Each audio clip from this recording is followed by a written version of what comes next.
你买了茶钱了，你啥子娘弄跟长大的了，长大了其他喽，弄的就是咋子到那说，咱你这不跟的弄了，看门子弄了，俺们这不跟的做不当是了。今年，黎麦在萨迦县扯修乡开展产业化种植。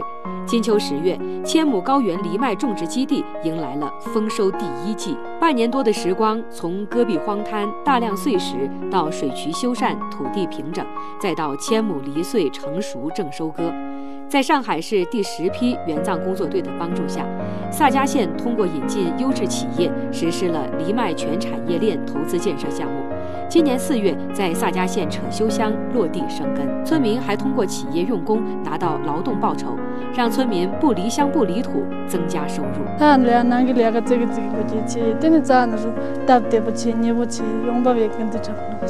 今年通过这个招商引资这个项目实施之后，能够提高了人均收入年前这个400多块钱。抖音。